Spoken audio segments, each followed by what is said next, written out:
All right, Alex, thanks for joining the podcast. I know you just spent a couple weeks traveling around Europe, so welcome back to the United States. Quite a time to come back. Yeah, no, just in time. To go take another break. Yeah. So I always like to kind of start off with your background and what your experience is in the industry. So tell us a little bit about yourself, the different roles you had, and some of the things that you learned along the way that now you're using today in your day-to-day job as a CEO. Yeah, no, it's a great question. I mean, I will go all the way back to 1992, and I'm not going to go from 92 sequentially, but the first job I had out of school, I graduated, and in 1992, for those of you who might remember, was kind of a recession, and there weren't a ton of jobs coming out of school. And so, I had kind of gone down a path where I thought I was going to go to law school, and then my mother was an academic and my father was in sales, and kind of looked at the two lives, and I'm like, let's see if there's a sales opportunity. So I literally had three opportunities. And for those of you who know the 90s that got into sales, there was Enterprise Rent-A-Car, there was Lanier Copier, and there was a company called AllNet Communication, which is now Frontier or what have you. And so, when I looked at my first job, what I was really interested in early on is, I'd never been in business. I'd never sold anything. Is there a training program? Is there ways that I can be developed? And so it came down between AllNet and Lanier, and the decision criteria, and I look back and it was a little immature, but I think it was a good one, was I had just bought my dream car. It was a Jeep Wrangler with 33-inch wheels on a Rancho lift kit. It was black and it was awesome. And so I pulled it into the Lanier copy store, and the sales manager looks at it and goes, "Is that your car out there?"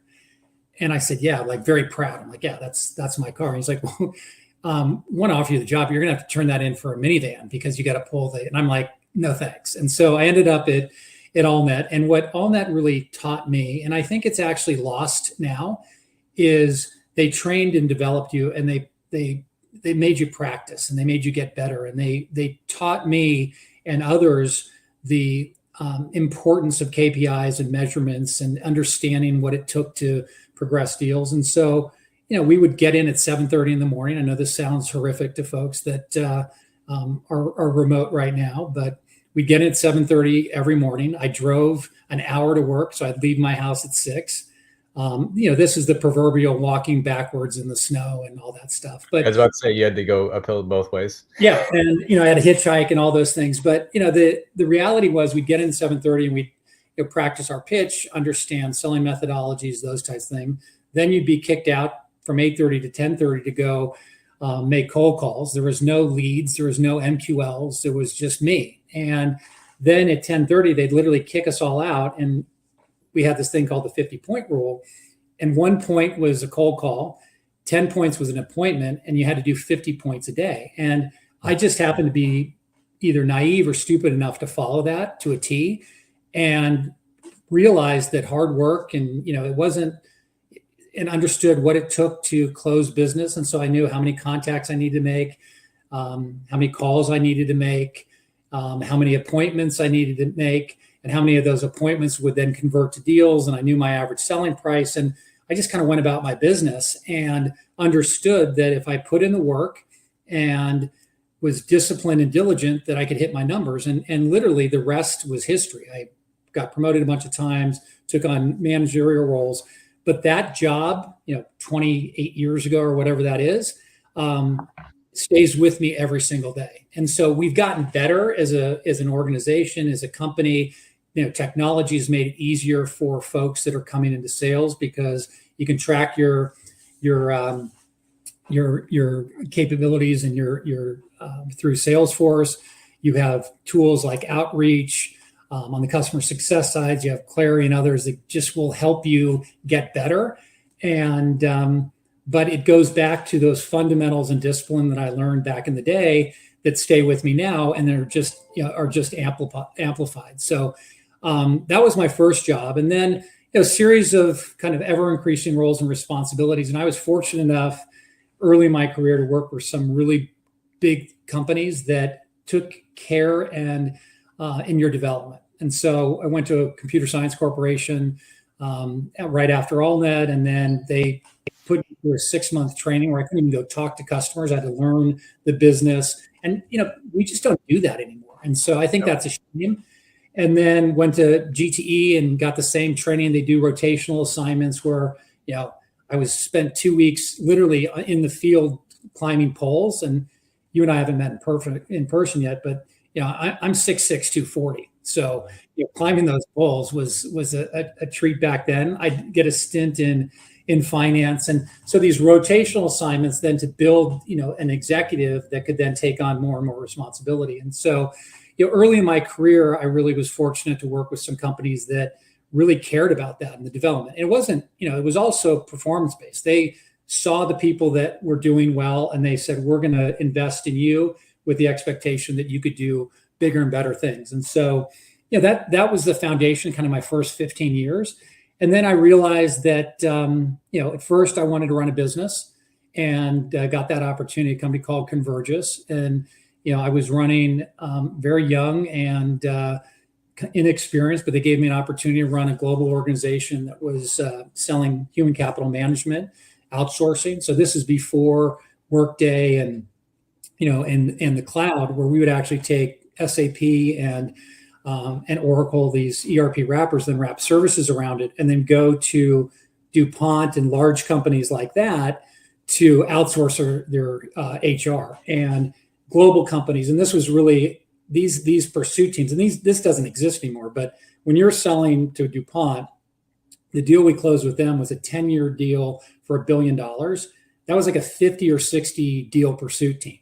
And so we had a number of those. And so great experience kind of as I continued to take on, ever increasing responsibility. But I had a mentor who told me that, take the tough assignment, right? Go where it's not working. And so I've kind of patterned my career after doing that, which is, the human capital management business at Convergys was a brand new, in essence, startup. We acquired a business. The CEO asked me to come in and step in and build out the sales organization. And I had a great job, was crushing it in another part of the division. I thought, what a great opportunity. So I jumped in, I was rewarded for that. And, that was a great run. And then, kind of the last, few responsibilities. I was at a company called Newstar and was there for 7 years and was given the opportunity, again, take on the tough assignment. I left Convergys, which was 85,000 employees. I had probably 5,000 people working for me. I was flying, back in the day, the private jets to wherever I need to go see customers. And I took a big kind of, I didn't view it as a step back, but a step back from a revenue responsibility. So Newstar, the division that they wanted me to run was $30 million. And people were like, are you crazy? You're leaving $1 billion, you get to fly. I'm like, look, I'm implementing someone else's strategy, because big companies, what do they do? And no offense to consultants, and I bring in consultants all the time, but I was implementing McKinsey's, Bain's, you name it, strategy. A lot of times I didn't believe in it. And so when I got the opportunity to go to Newstar, it was a blank slate. Newstar had a good business, and they said, we need you to build an alternative to what their other business was, which was the NPAC, which was the number portability business. And I looked at this as an opportunity to see if I actually could build a business from scratch. And it was a little bit safe because it wasn't really a startup, right? The EBITDA that the Newstar was making at the time was, the 90%. And so, but it was an opportunity to really grow and figure out if the things that I wanted to implement I could do. And so built out the sales team, the marketing team, product management, did all of these things for the first time, and had a great run and was there for 7 years. And then, ultimately ended up running all field operations for Newstar, which it was 3 different business units. We combined them into one, and had to go through the integration of all those different businesses, shedding some assets, obviously efficiency gains, and just learned a tremendous amount. And one of the things that keeps me going, and because I have a lot of friends that have just, they're fishing, they're golfing, they're done. I just love the chase, and I love the curiosity, and I love the benefit that business gives you of trying new things and having new experiences. No day is the same. That's right. And so then I got the itch to go into private equity. And I went to the dark side, and I've loved every minute of it. In the last really 7 years, I've been at 3 different private equity firms. I've had 2 very successful exits, kind of implementing all the things that I learned from discipline, process, the way to run business, and use that in the private equity world. And have just had a great run. And so, now at Applitools, we're looking to do the same thing. And I think, what we do is we're a pioneer and leader in AI-powered end-to-end testing. And we're at the very forefront and beginning of what I believe is going to be a transformation in the testing space around AI. And is you and I were talking off camera before, but a year ago when I came to Applitools, and as I started investigating it, what I was struck by, because at Newstar we had actually had a small part of our business was in the load testing and kind of application testing space. So I knew the space, but flash forward 10 plus years later, I was struck by how little innovation there had been. And there clearly were some big players out there, but no billion-dollar company in the testing space. And most of the companies that were brought together through just acquisitions of disparate capabilities that they tried to stitch together to give them quote unquote a platform. Mm-hmm. I've been down that road. You have too. That's never the best way to do it. Building it organically, I think, gives you, I talk about a clean asset, and I think that's what Applitools has done and will continue to do moving forward. Nice. So let's talk about the tough assignment. So what was tough about this one? It sounds like you've taken some tough ones. What was the challenge? And then what is kind of on the other side of the challenge at this one versus some of the other ones? And what have you learned in previous roles that is helping you kind of have the context to take this one on? Yeah, I mean, this is, and I don't know if you and I even have ever talked about this, but I had a personal / professional event, that happened right after I left my first private equity exit, and I went to a company, and day 2, my wife called me after we had just announced, we had a big auditorium filled. Alex is the new president. Here's what's going on, and I walked out of the auditorium. My wife called me, told me my son had cancer, and he's 16 years old. He had testicular cancer. He's fine now. He's a pitcher in the Guardians organization, and someday someone will do a movie about him, I'm sure, because he's a great kid and he overcome a lot.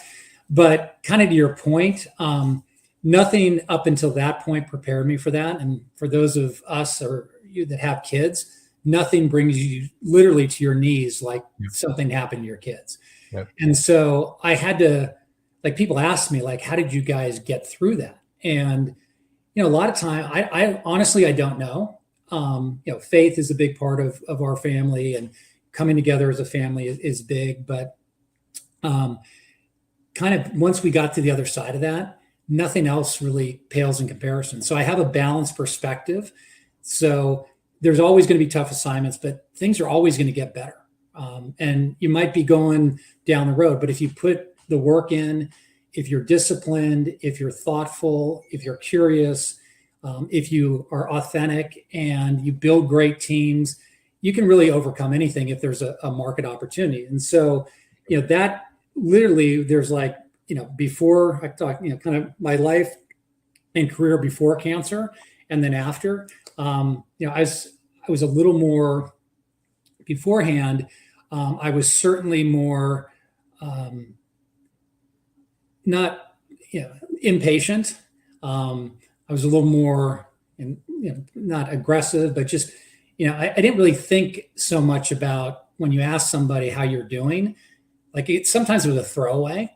And after I went through, I realized everyone's going through something, right? Everyone has challenges. And so I think it made me a better leader, a better husband, better father, a better friend, certainly a better business person, because, you take time.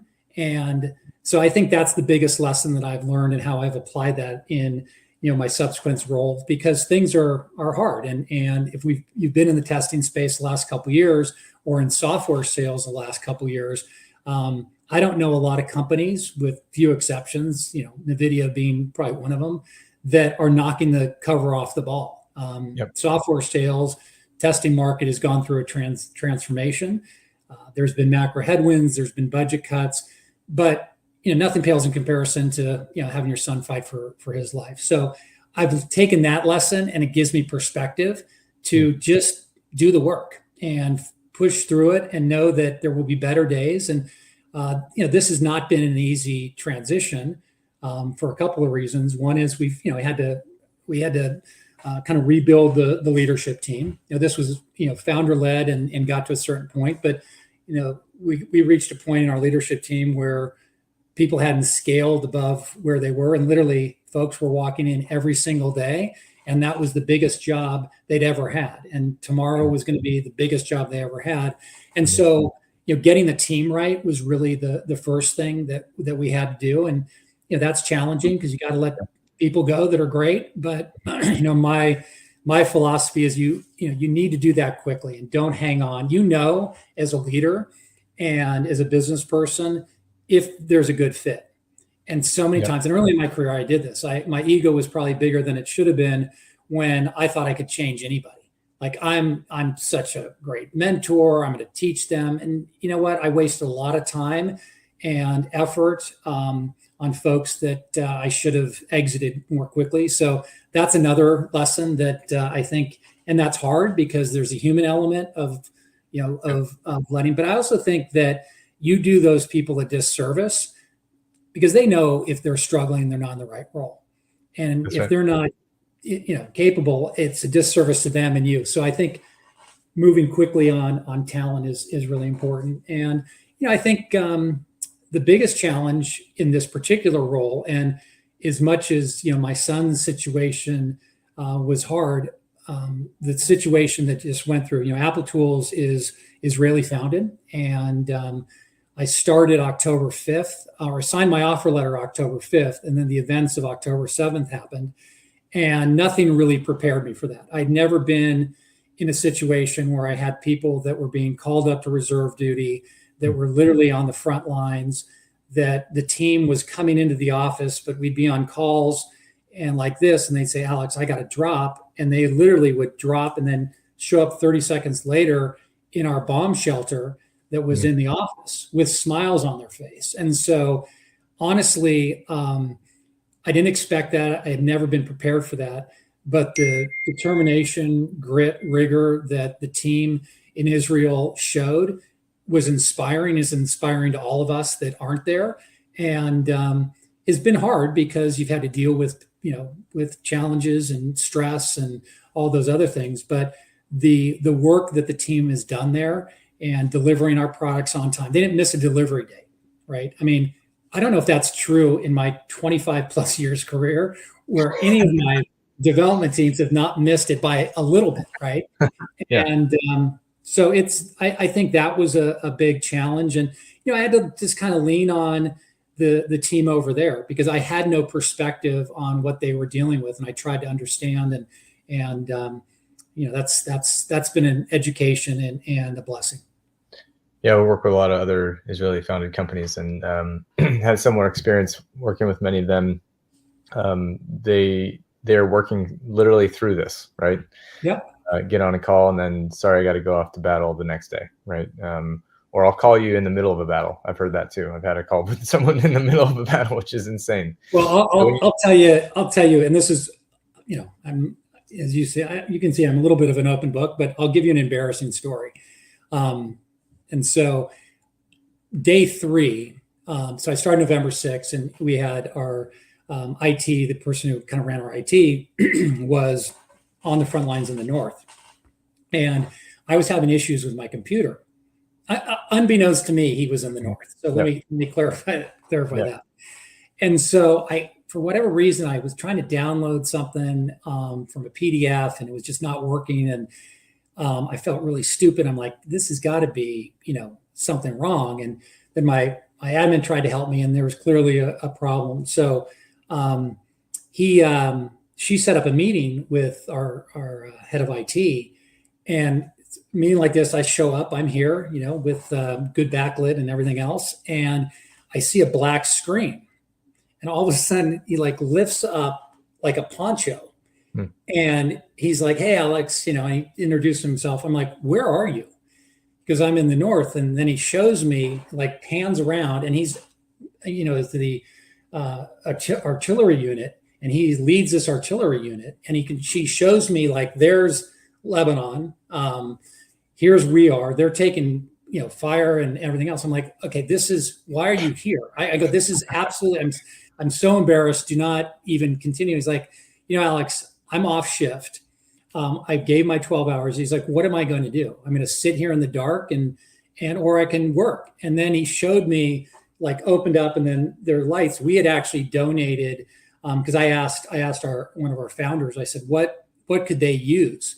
And he said, they all want to work. And so we gave them generators. We gave them, Wi-Fi, everything to equip kind of they call it WeWork, in Israel. I mean, it's like their WeWork in the front lines. Yeah. And then he showed me, like, there was 20 soldiers that were doing their day jobs after they had come off shift. And so, it's really the resolve and determination that these folks show. And, I was absolutely embarrassed, but inspired. And now, now everyone can laugh at me as others do.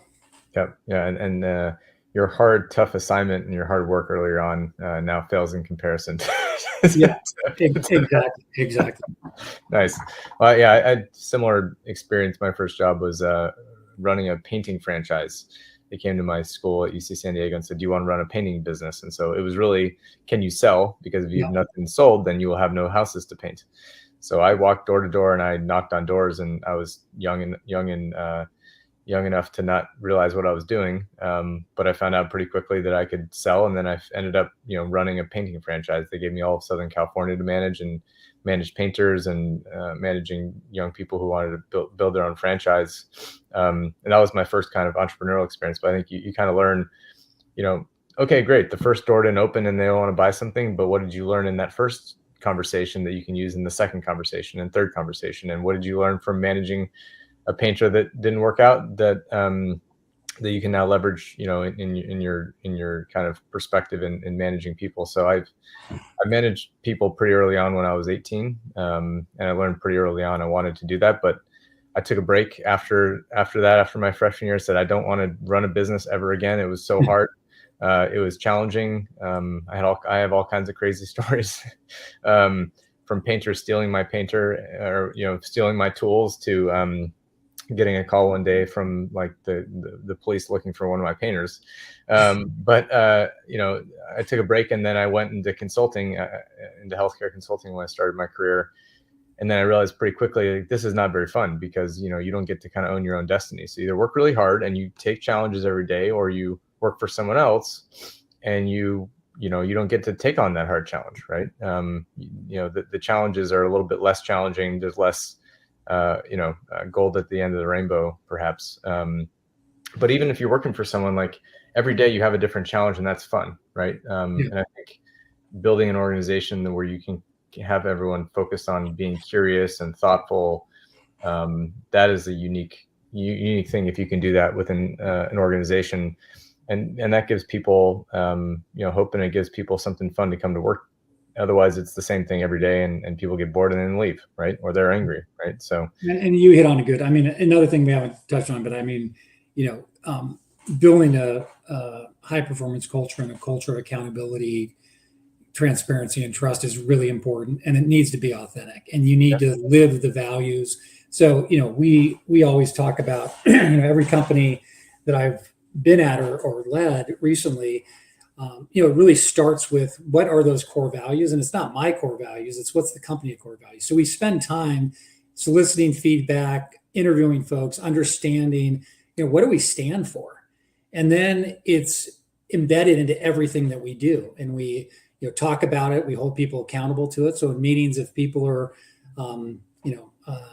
we talk, one of ours here is take ownership. And if somebody's not taking ownership or passing the buck or isn't accountable, we call them on it. And I think that you create that culture of accountability, and people really thrive in that. And to your point, there's a lot of options for folks, and we want people to want to be here, and we also owe it to them each and every day to earn the right for them to work for us and work with us. And I think that's really important. And going back to your paint story, or you learn something from everybody. You learn from great bosses, and you learn from terrible bosses, and all of those things will form who you are, and as you go about your journey. And so, I think that I was an athlete growing up and played basketball in college, and to me, business is the closest thing I have for my competitive juices, and it's also you're competing with another company, or you're competing against a deal, or you're trying to get something out on time, and it's a lot of fun. And I tell my wife, as long as I can keep at it, is with the tenacity and vigor that I have, and that I'm healthy to go do it at 100%. I have no desire to do anything else for some time. So you're still cracking on. So all right, great. Well, tell us about the Applitools and the kind of convergence in AI that you're seeing, and also how the market and the technologies have matured in the last 6 months, 12 months, 18 months. Like how have you seen the market change and shift with AI? I think a lot of organizations are trying to figure out what to do with AI. Most of them still haven't figured it out, and they're just putting it on lipstick on a pig. So I'm curious to hear what you're seeing, both in your previous life, at your previous companies with AI, and now what you're seeing with Gen AI, because AI has been around for a while, right? It just is now the newest iteration that is actually, I think, being very meaningful and easy to implement, right? Yeah, it's interesting. So, I share a little bit of the story about why I came to Applitools, and I'll kind of enhance that a little bit. But one of the things that as I started investigating the testing space in general, was that there just, as we talked about, there hadn't been a lot of innovation. And then when I looked at what Adam Carmi, who's our co-founder and CEO, and when we sat down, we spent about 6 hours talking about the market, the space, and Applitools got its start in visual testing, and really built that category and built that brand.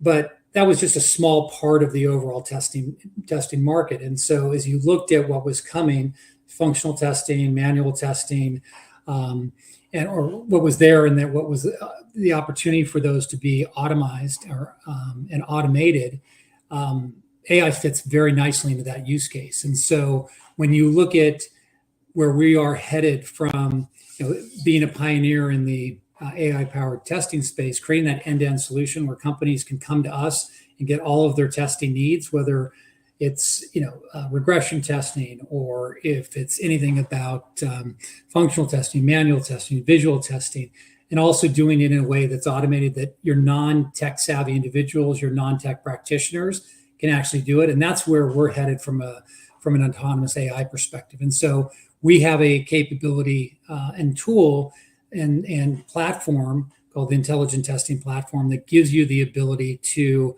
in plain English, run tests. It's that simple. And so you don't have to be a coder. You just have to give it a prompt in English, and check this checkout button, and it'll run all the scripts and see, or make sure that these two screens have the same font size, or what have you. And so the opportunity to leverage AI in the testing space, I think, is one of the first use cases. And so what I've seen in particular, and I talk to customers every single day, and we launched Autonomous, and we're getting early access customers. And one of the things that I went back and asked them, a year later, I said, tell us about your journey. One of the individuals said to me, he's like, look, Alex, a year ago, I didn't really understand AI, right? I didn't understand it. I wasn't familiar with the applications, but now I do. And now I'm investing in it, and our companies are investing in it. So, I looked at the opportunity to really shift the business paradigm to really creating this revolutionary capability around autonomous testing, just like an autonomous car, right? It's self-driving, self-testing is really important. And I looked at the market as a large and growing market, and then I started doing some research. And one of the things that I found, and Gartner put out a study, and this actually resonated, how quickly the adoption is happening, where they believe in the next 3 years there will be a 5x increase in AI augmented testing tools and capabilities. And so if you look at where we are right now, they say we're about 13 to 15% of adoption. By 2027, they think it's 80%. And so whether you believe 80% is the right number or not, 15 to 80, let's say it's 60 or 50, is going to be a huge adoption. And so what we're seeing is the companies that are investing not only in hardware, but also in these AI coding assistants, they're going to generate a ton more code. Yep. And what that means is that they're going to have to test it. But what it also means is, no code is perfect. Even with AI generated assistants, there's going to be bugs. And so there's going to be a huge opportunity and demand and a testing lag. And you can't just throw bodies at that solution. And so where we feel it's going is you have an automated testing solution, autonomous, that can do this work quickly. It saves time on innovation. You're going to get things out the door more. It's going to cut down on maintenance because you're not having to store things. You're going to have much faster and better quality. That's where we think the market's going. And, we're just the very early days. And so as we were talking before, I thought this would maybe happen a year ago as I was doing my investigation. And it's slower than I thought it would be. But in the last 6 months, it's accelerated. And everyone we're talking, and we released our new product, Autonomous, about 4 months ago. And the demand has been great. The analysts have praised it. Our customers, most importantly, really see the value in it. And now we're building pipeline, and we see the opportunity that it presents. And 3 years is not a long time. I mean, a lot of software adoption is in the 10-year time frame. I've never seen anything quite like this, except my days, back when the internet first started. I remember that, it was up and to the right. And I think this is going to happen faster. Oh, yeah. Yeah, this is definitely an internet moment for sure. I think it took about 1.5 years for everyone to both think it's not going to work and then to find ways that it works, and find ways that it works impactful enough that they want to go all in on it now, right? I think everyone was excited about Gen AI, and I think your point about AI code assistants is actually a good example. So other firms covered AI code assistants, but they actually weren't ready, to be honest. Like, they were only good for entry level testers, right, or entry level developers. They couldn't do intermediate to sophisticated things. So it's great for intermediate, or it's great for beginners, but it wasn't very helpful for the majority of code and also the context that it needed, because it took a while to get going, right? Like, you got to build the framework, you got to build the knowledge base, all of that. We just, I think, saw in the last 6 months that those AI code assistants are actually pretty good now. Yep. And so that is then going to need downstream to the rest of the pipeline, including testing. So I think some of the early adopters, cut their teeth on it and had their own experience with it. But I think it's good enough now that there's enough knowledge and tribal knowledge within the RAG and AI technologies that it's actually working. So I 100% agree with you. I think Gen AI, I think everyone, even Gartner's like, hey, go do it. And then our CTO was at their conference last month, and they said, well, we're going to move it back in the trough of disillusionment, because everyone did a bunch of stuff and they didn't see the value. But there are a couple areas, I think, in areas where it's productivity, right? Productivity is the main place that we are seeing it, and it's the easiest place to do it because you can see the biggest benefit and the biggest value because it's enabling people. And really what every CEO and organization is looking for is, how do I create efficiency when I can't grow at 80%, 100% like I used to be, right? So that's the area where I think, and we're seeing everywhere, like we're in the sales enablement business. We're starting to see sales enablement organizations think about, how do I train an AI bot, right? We work in every data technology. We've now seen it kind of in there. Every security technology has been there for a while, But I think now what we're going to see is we're going to see, the real productivity gains.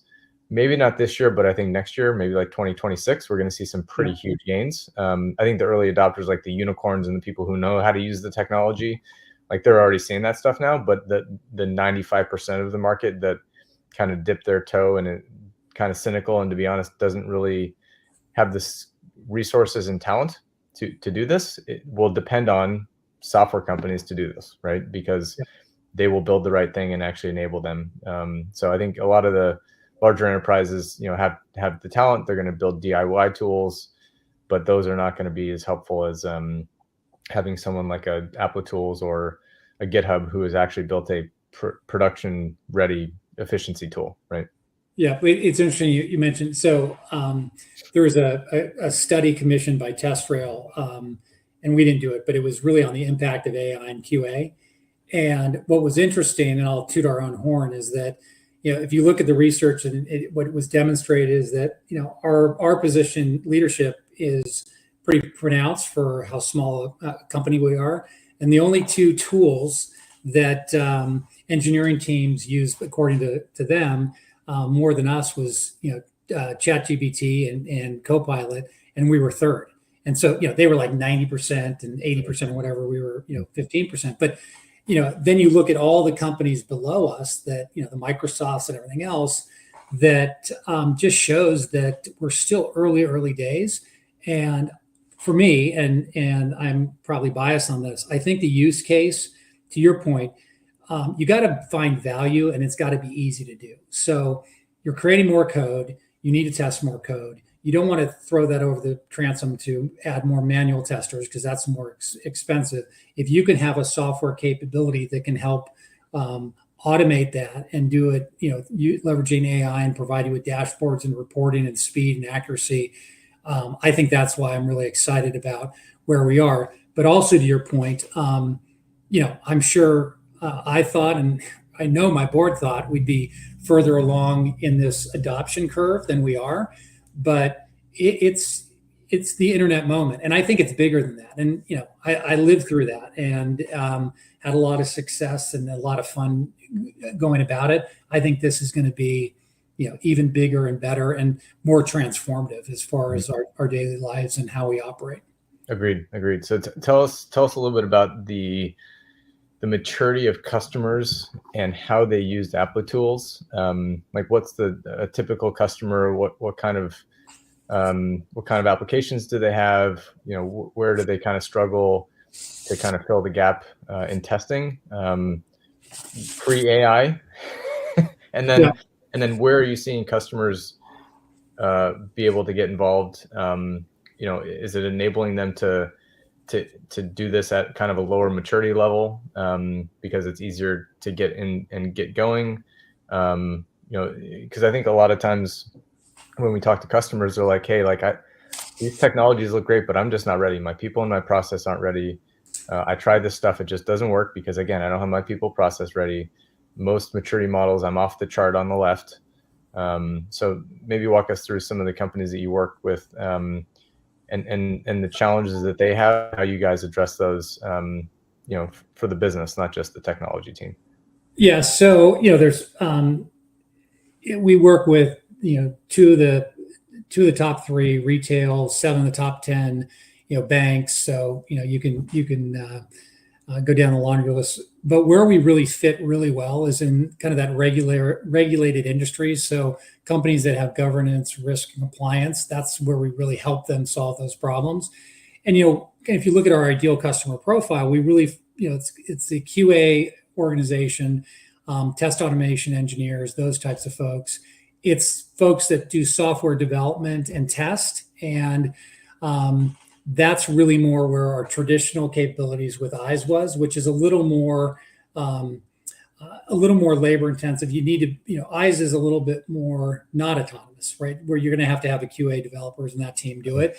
But, typically it's those companies that I mentioned in the regulated industries. The testing program needs to be, released with frequency. So if you're somebody who's releasing once a quarter, you're not somebody who's going to be interested in us. And There's certain, off the shelf or even open source capabilities that folks can use. But if you're releasing with frequency, and a lot of our customers, and I mentioned, and this is daily, multiple times during the week, or big, a lot of frequency. And the testing program size, kind of at a minimum, needs to be, probably 150 pages. So when you look at the page view, so these are large enterprise type customers that fit our sweet spot. Now, with autonomous, to your point, and we talked about the industry profile, but with autonomous, it kind of opens up the aperture. So folks that, my dog is trying to get out of the room. Hey, come here. If you look at with autonomous, it opens up the aperture of folks that are non-tech savvy individuals. So you don't need to be a developer to leverage autonomous. It's in plain English. You can write the test. So what we're starting to see open up is product marketing, product management. I don't think we'll ever let sales touch this, but I'm sure they would love to. But the non-tech savvy individuals and the business units that want to test something quickly can gin up autonomous pretty quickly. So that's kind of who we sell to, kind of the criteria that we're looking for from an ideal customer profile perspective, and where we think the difference. We do typically roll up to the SVP of engineering, that group. There's obviously QA, but then there's also other areas within his purview or her purview that makes a lot of sense. Okay, so if it's going to line of business, does that mean that they're doing low code or no code or something? Yeah, is that exactly. kind of the direction? Okay, yeah, because I think that's an area where we've seen, I think everyone had some pretty big predictions about that didn't really necessarily come true. So I think with AI, again, our combination of RPA, AI, low code, all of that convergence is going to see an increase in low code applications, right? Yeah, and that's it. I mean, it's no code. It's writing in plain English. It's prompt based. I know it's easy because I can do it, and I've done the demo and I've run tests, and it's. I think it's going to really change the industry. Yeah, because the question is, okay, well, how can I do AI? And it's like, well, the IT team is bogged down with a lot of other things. So how can I just do this and get kind of my executive CMO or whatever to sign off on it, right? And it can just be an internal tool. It doesn't have to be crazy, but I think we're going to see, just because there just isn't enough like capacity and bandwidth for the technical teams to support this. It's either embedded in the SaaS application, to your point, or it's going to be a low code tool, which is now kind of driving that business. So I think that there's a lot of opportunity. Yeah, and I mean, it goes back to what we were talking about before on the the testing lag. There's going to be more code. There's going to be more need to do it, and the AI assistants are going to get better, but nothing's ever perfect, and you're going to have to test it. But if you have to go the traditional way, it's going to bog you down, and so that's where we think autonomous and AI in general can really help expedite that. And it doesn't need to be a developer doing the testing. You can shift all of that and let the developer continue to do the hard work and the important work, but kind of offload those mundane tasks and the things that they're spending time on that they don't really need to, and they don't want to. I mean, they want to develop code, and I think we give them the opportunity to kind of offload that. And I read something the other day, and maybe it was a customer that told me this, but that 75% of a developer's time is on non-code development activities. And our view is that we can take a lot of that 75% and offload that through our autonomous testing platform and free them up to do the work that is really important that they'd like to do. So I think that's where it's going, and that goes to your point on productivity gains. And I think it's a real good use case. But the other question you asked is, what are our customers seeing and doing? I think they're different in their evolution, and I think they're taking, like you said, kind of a cautious eye. There's not a lot of talent. People aren't, people are still learning about the benefits of this new capability, and There's some companies that are all in and moving, and kind of those first adopters. You see that in every, technical migration. And then there's others that are kind of waiting and seeing, and then there's others that are kind of dipping their toe in, and we're seeing that across the board. But we've seen the dip your toe in move quickly to, we want to get this out. And these are some big customers that we've been dealing with that are like, okay, we're all in. And then you have some that are kind of those slow adopters that are waiting. But it almost seemed like we were in a stall for 6 months, and that's opened up. And I don't know if you've seen that in your travels and everything else, but it's been pronounced over the last 3.5 months, especially. Yeah, no, agreed. 100%. I've seen that. All right, Alex. Well, great to have a veteran on here. Rookie move with keeping your dog in there during a podcast. I moved my dogs out earlier, which is why I was late. But sorry, it was usually he just sits there and doesn't do anything else. But it's a real podcast. So you got to overcome opportunities and objections. That's right. All right, Alex. Well, thank you for joining the podcast. I appreciate it. Good talking to you. And we'll catch up, and want to talk about a couple other things. I'll reach out the next week or so. Cool. All right. Thanks, Alex. Thanks for joining. Take care.